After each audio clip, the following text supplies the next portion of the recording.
We are about to find out what debut is. Stay tuned. It's coming up.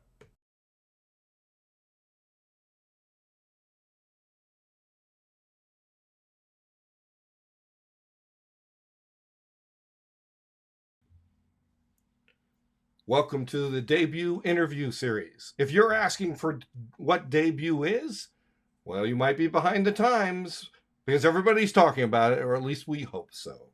Debut is exactly how it sounds. It is the debut of accomplished storytellers telling a story for the very first time. It's unlike any other experience because you as an attendee are giving feedback. And at the same time, they're telling a story they've never told anywhere. And we have three amazing storytellers. And I would like to invite one of them here on Debut Interview Series. Andrea Kimmons, she tells original Jewish and first person stories that tremble with truth. She's based in Boston, Massachusetts, has had some uh, experiences in Cleveland, so she has some Ohio as well, since I'm Ohio. And she zooms everywhere. You'll find her anywhere and everywhere. But when we're not in pandemic, she travels all over the place as well. She finds comfort in talking to small children to large adults who wish they were children. She tells traditional, original, Jewish, first person stories. And that's what I was provided. Let me tell you what's not on the sheet. Andrea tells stories that make you pause, that make you reflect in the universal truth that is found in story.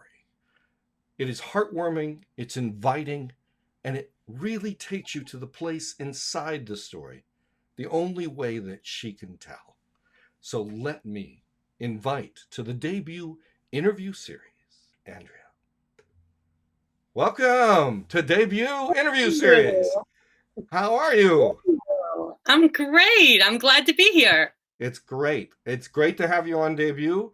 As you can see, it's under my chin, so let's move it. I'm on the other side now. You switched me. I have all kinds of magic. Look there. Oh, So tell us oh, a little bit about you as a teller. hmm. Good question, right? Good question. and, or what do you like about storytelling?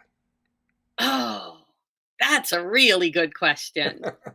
Oh, I don't want to be stereotypical about what I don't like about storytelling would be a very short list. I understand that wholeheartedly.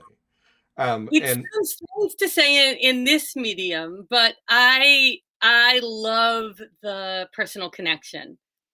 Um, tell me I more about. love I love that storytelling's an oral art form, that it's an art form that can't exist without another person.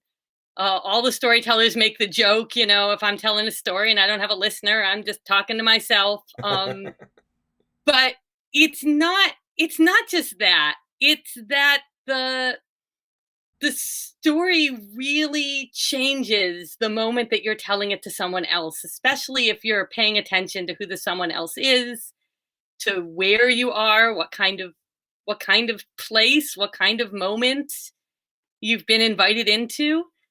And I love that nature of shared work. I'm also a writer. I came to storytelling from writing, and I like the solitude of the page. But what I love about storytelling is that you just can never do it alone. I love it. It's a co-creative art. It Yeah. really depends on teller and listener, and I would argue a little bit of play. and Oh, but we want to tackle a little bit of the solitude of writing as well. We want to talk about that a little bit, but let's stay with this connected idea of story. We're not going to find that in a lecture. You can be the best lecturer in the world, but you prepared it for the person to take in the information. But sometimes the best professors or teachers don't lecture, they tell stories and invite.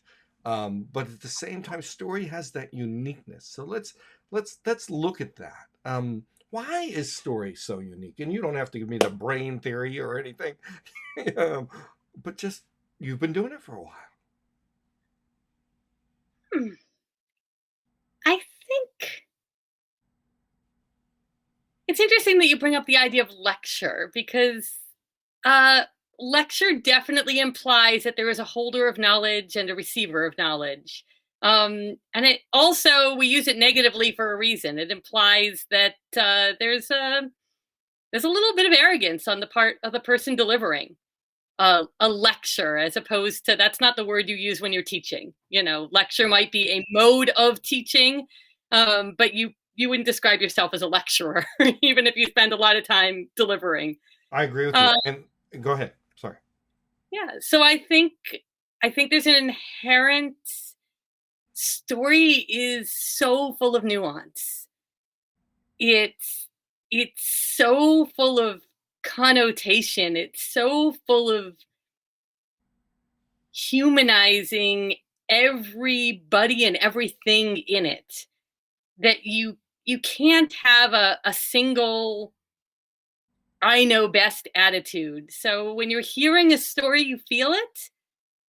And when you're telling a story, you have to feel it, or I don't think you're telling a story. You might be performing a piece.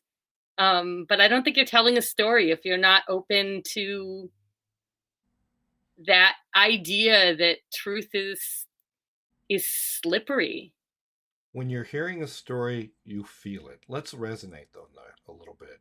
When you're hearing a story, you feel it. So it's a whole body experience, but it's also sensory, just like you said. And we need to stand still a little bit to even though we know what it's like to hear a story, we need to think about that process, don't we? We need to think, how are we making these connections? And what tools do I have? As a writer, you have pen and paper, you have your imagination, but you mentioned solitude as a writer. Now, I'm a Mm. writer too. I was a co-director for the writing project for the Ohio State University. But most important, I love to write. But I often believe that we need to play in the world before we write it down. I call it word dancing. What's your process in that? Or are they two different kind of objectives? Oh, I love words. Actually, literally one of the hardest things for me to learn as a storyteller was letting go of some of my love of my own words. Tell us Um, more. That's interesting. there's a place for it. Some of my favorite storytellers are just masters at it. But like I said, in storytelling, there needs to be a level of openness of actually talking to the person that's in front of you, as opposed to that perfect word that you've discovered for telling the story sometimes. So I've had to let go of some of that. Sometimes I will write down one of my storytelling pieces while I'm creating it so that I can save the written page version and know that it's there.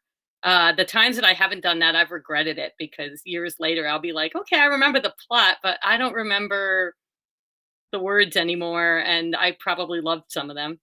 Reeves Collins, who wrote the Look What Happened to Frog, but the new title is The Power of Storytelling, says that we need to tell stories by characteristic language and Hmm. episodes. We need to remember because our words create sensory images, impacts, and plot is boring. Like Tyndall Haven and Donald Davis say, we are plot based and it destroys the story. um, but I really like what you say there. And you also talk about the duality of being a writer and savoring the words and saying, I want to come back to it. And when I didn't come back to it, I lost the story. And Reeves would say, you didn't have the characteristic language that brought back the memory of the story. Any response from that? Uh, I like so many different styles. I'm actually jealous of people who are really good at plot. It's not one of my strong points, and I think plot can be wonderful. Um, but I think sometimes some of the words that belong more sparingly in storytelling are ones in which maybe not everyone knows that word, or part of the deliciousness of the word is more poetic, or perhaps more written, or perhaps more something that you can go back to, turn the page and return to it again and again. And evocative storytelling language, I think, needs to remember, like I said, that it's a momentary art. It's an oral art. I'm also, uh, I think, I think it's okay as a writer to, interact with your own story in a way that leaves out other people. And if they, want to pick up your book and it works for them, fine. But when you mentioned the solitude again, I think that's fine as a writer, and like I said, I think it misses the entire point as a storyteller. So if I have something that's not working for other people and it works for me, I'm going to save that for my writing. I think that's great. I love solitude in writing when we're ready to do it, when we've wrestled with it, and as you say, there's all kinds of different practices, and plot. I don't want to undermine plot, but the standard definition of plot, I don't Mm, think really gets that it. one. Oh my God, rising action denouement. I mean, that's the whole thing. Um, don't we rising action denouement between minutes in a story as opposed to a whole bloody story? I agree with you. I Um, think that's a question of culture too. I think our Good our point. literary culture has been mapped onto what is a story, and it's limiting. It does not take into account even literature from all over the world, let alone all of the oral traditions, all the poetic traditions, all the music traditions. A lot of music, a lot of dance in most cultures is storytelling or narrative based. And none of those structures are taken into account when we talk about plotting something like that. and so I don't think we should limit and constrict how we define story, and I think you're echoing that. Yeah. And especially from a cultural perspective, it took me years to realize that sometimes I wasn't ready to hear this story because it didn't have the rhythms I understood. So, for example, some native stories, it was me who I would read them and go, "Oh, that's not the way I know the structure of story." But I was at fault. Let's admit it. We need to know more about the culture, and we shouldn't put it on an evaluative stance. Have you ever been at that point, or it sounds like you've wrestled there too? One of mine from the other perspective as a storyteller, I remember the first couple of times that I had the experience of telling what was supposed to be and was requested Jewish humor stories for a generic, big, broad audience where I didn't necessarily know who I was getting. And one of the things I quickly found for myself is, oh, when I'm done with the story, I need to add another ending for these other people because they don't recognize that I'm done. It's like they're sitting there going, I'm like, "No, that's it. That's actually where it ends." So I definitely had the experience of learning that my non-Jewish audience sometimes needed the extra non-Jewish ending after the Jewish ending. So the same with audience response. It's like, wait a minute, we're not. Uh, Story You can has its feel own. when the room is waiting for you to do something more. It's this palpable feeling of go Exactly. on. I heard a teller once do 4 endings just so he could meet everyone in the audience. I love it. And that says a lot. That sometimes we think story is like something we tell to kids or something we tell to adults or something to pass time, but honestly, it chronicles time and culture. And we need to see story in the significance that it is. And it sounds like um, you're also kind of looking for that. I mean, you see story. I don't want to give you words. How strong is story in your life? Ooh. You're like, that wasn't in the questions you sent me. You didn't send me any questions. Right.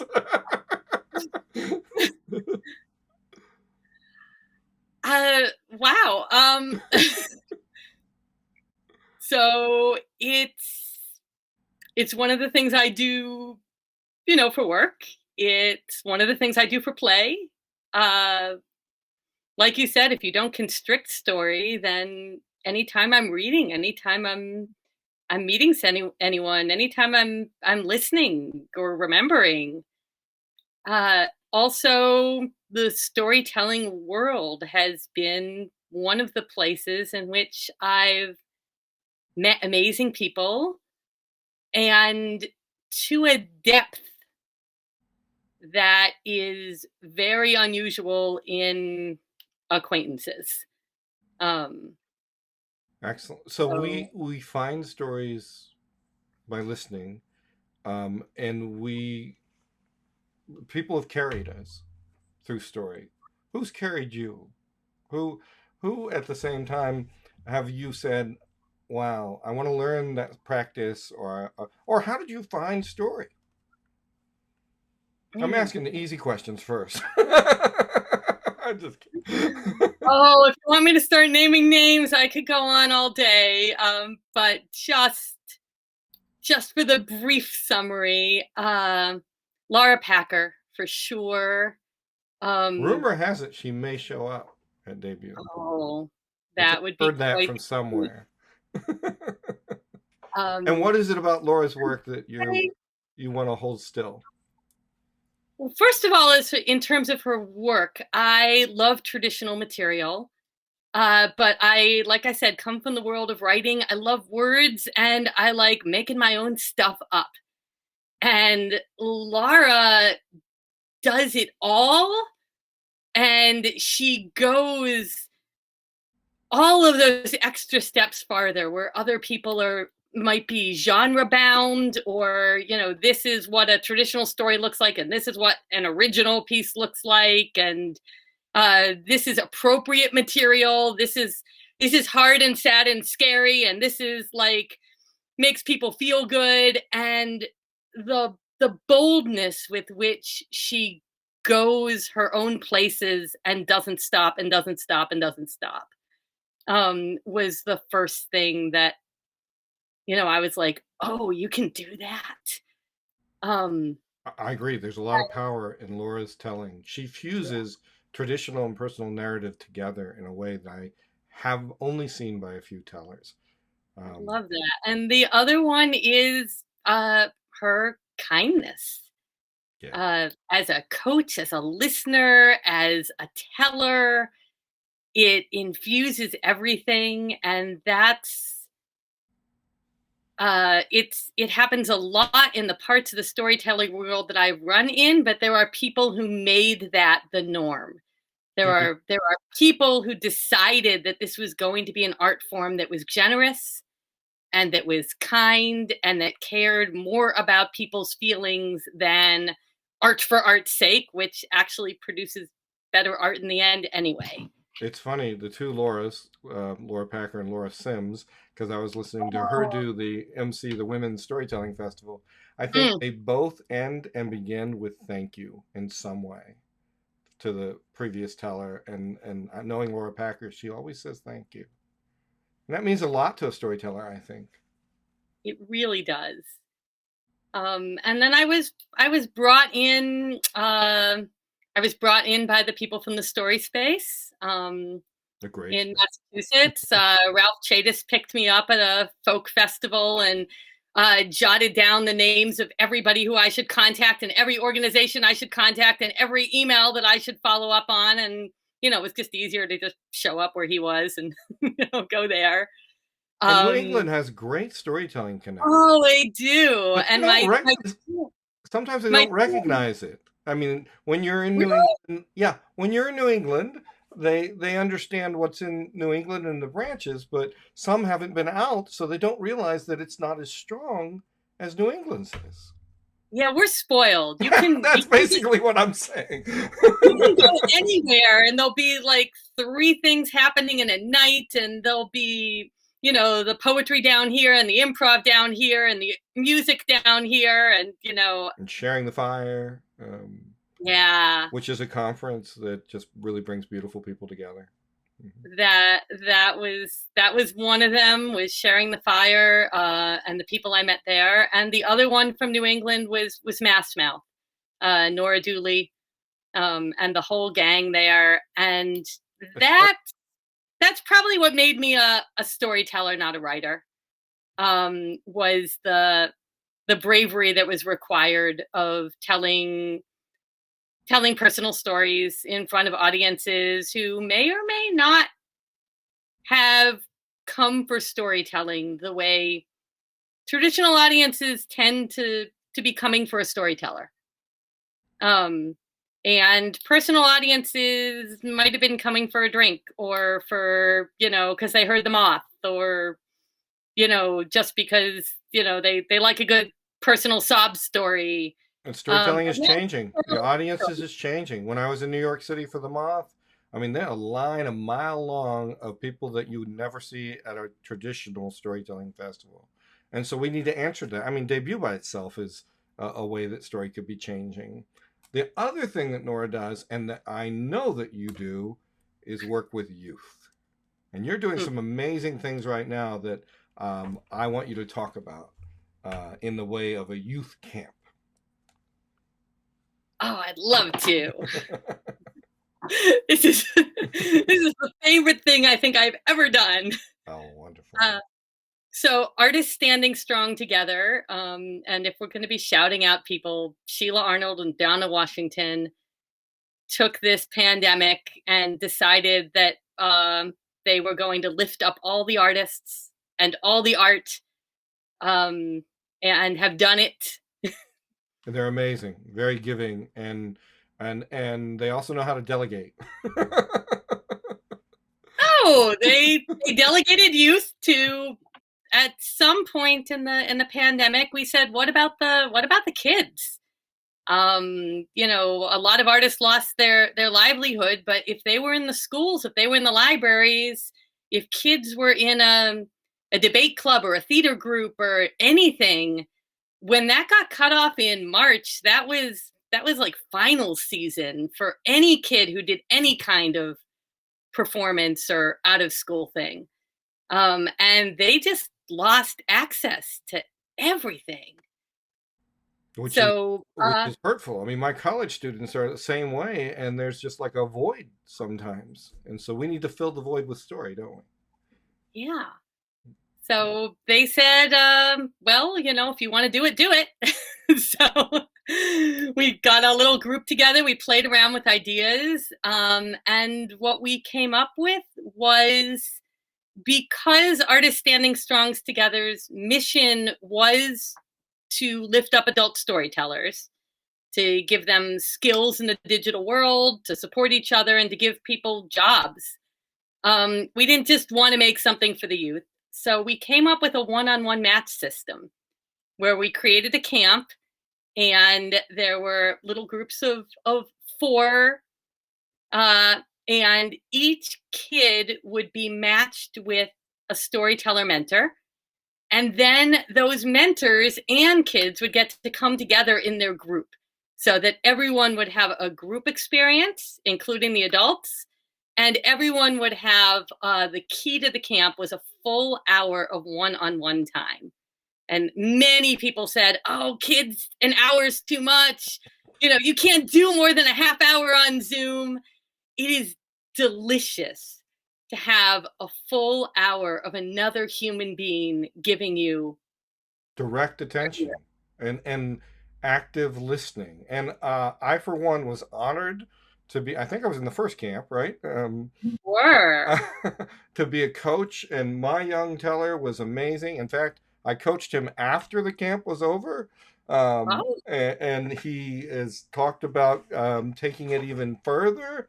And the most important thing is that I just saw him light up, in the sense of, like you just said, attention is being paid, but he was talented. And wherever they start is where we move forward. And someone's saying actively, this is how you can go further. Not just, this is nice, this is great, yeah. It was, let's play. I used a lot of play, and there's play relative in the camp, and the camp's open now, right? We are taking youth rising grades 1 through whatever your last year of high school is in whatever country you're in. We I, are operating in English, but we're all over the world because we and can from be what I all over the understand, there are coaches from Italy currently and all over the world.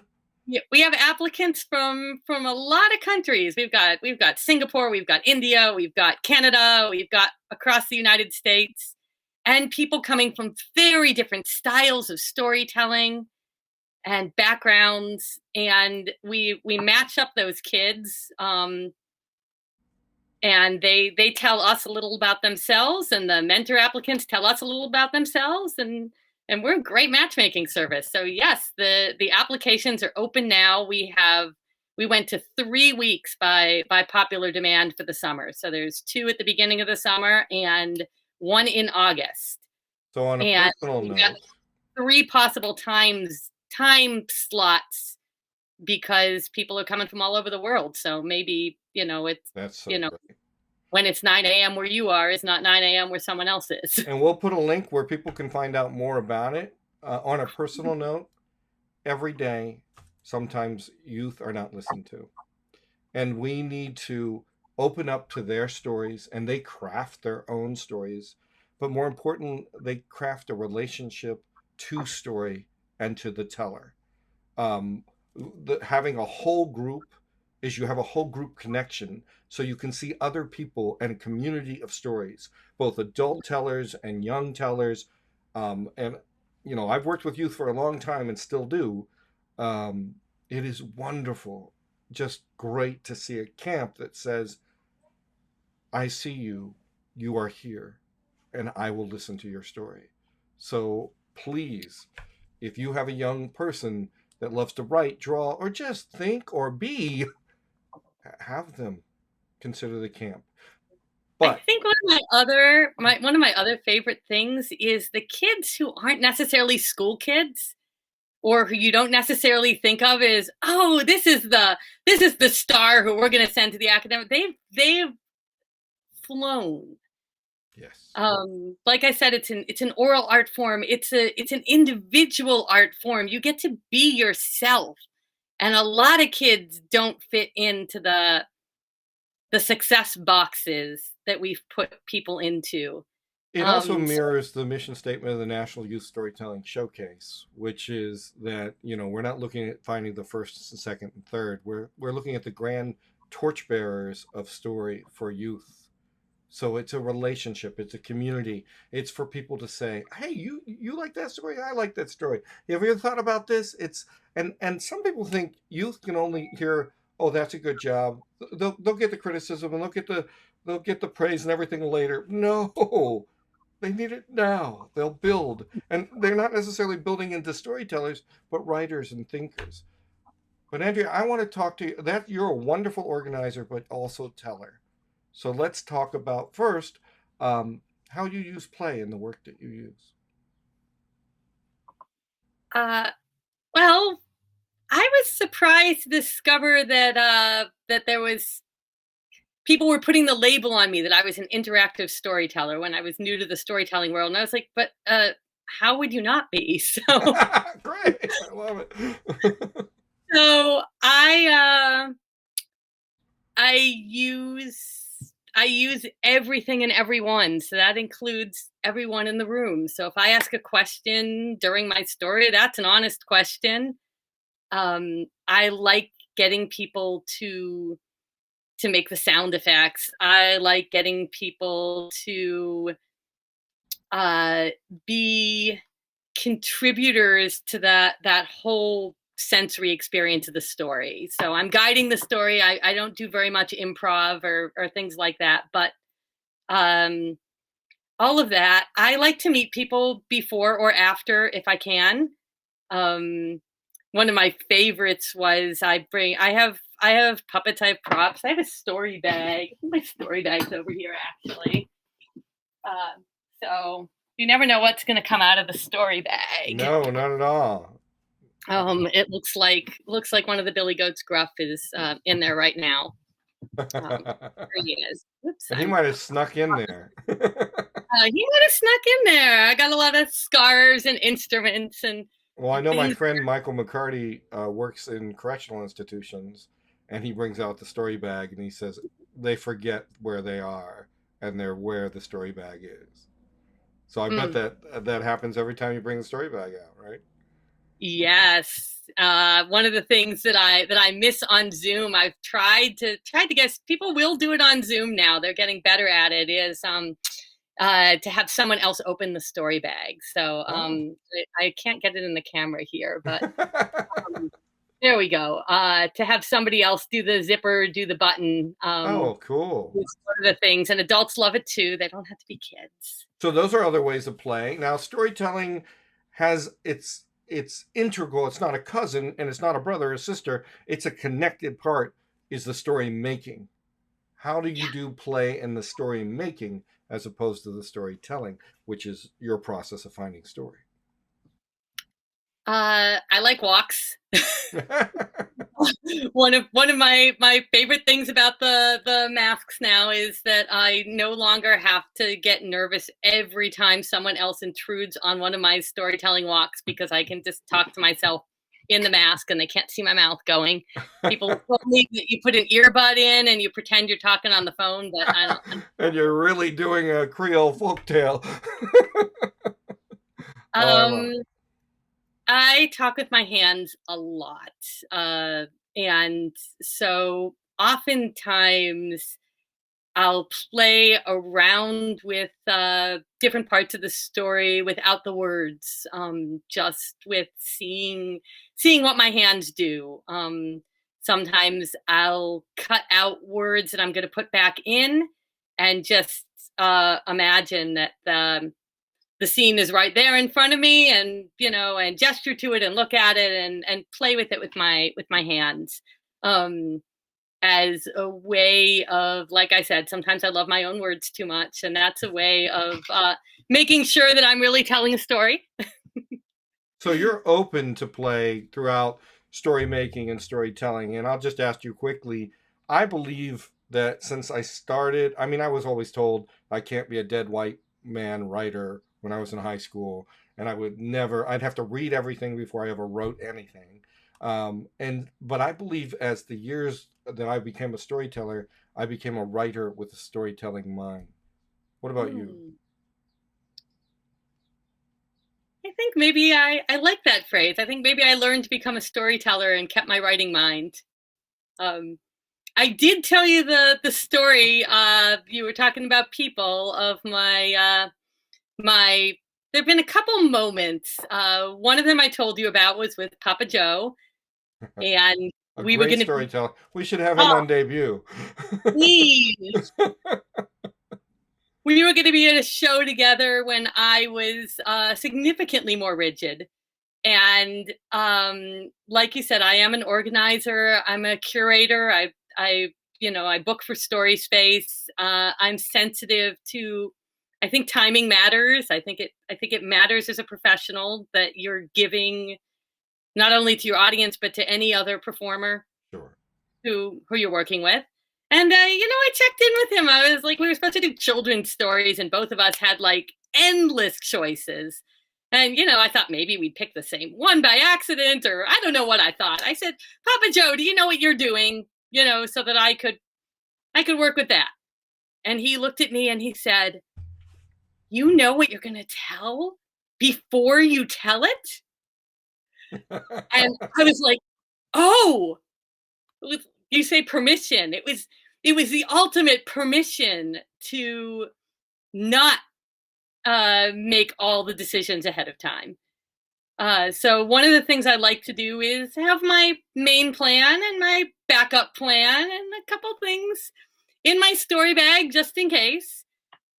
So Um, Papa Joe. I mean, he just gave the spirit of debut right there. Speaking of and I debut, think the other big moment that I learned is in the negative sense. I had committed to telling a story that the people who hired me wanted. They wanted X. and I was working on X and it wasn't working. Right. And I made it happen. And they were satisfied. I hated the experience. Right. And it was pretty clear that the audience was satisfied. That's it. Y- I delivered what I was asked to deliver and nothing more. And I have to keep relearning that lesson, but I try to remind myself that if it's not working and you're not happy with it, don't do it. Like, don't walk into that room in front of those people and do something that isn't feeding your soul. It's not going to feed theirs. I remember someone calling me up and asking for native tales, and they lived outside of Maryland. And I said, "You have Dovey right there." Yeah. Um, and she's Lakota. I said, I can do them, and I have some blood, but you have someone that's a resident there, and we have to realize as tellers, someone else may have that story that you aren't ready, or that you don't feel comfortable telling, or that you can just have them satisfied. Or that you But shouldn't tell. right, Like you said, right. it isn't yours. But it's a journey. I mean, it's never black and white. Sometimes you're like, oh, but I like that story, but I hate that story. I don't know. But that's where play comes in. Why do debut, Andrea? Well, first of all, if Kevin asks me to do something, I'm going to say yes first and then figure it out. Thank you. And we are so lucky to have you. But what are your expectations with debut, if you have any at all? Well, I'm lucky. Not entirely lucky. I think I made a request. So I got to be a listener for 2 entire debut shows before going on. And I love being a storyteller listener to a great show like this. So one of the things I noticed right away was you said these are the first time you're telling this story, but you're expecting a prepared quality story. And one of the things I noticed right away was just the level to which the storytellers were giving. Um, uh, I love how you honor the fact that play does not mean you have not worked at your craft, and that play and work are one and the same.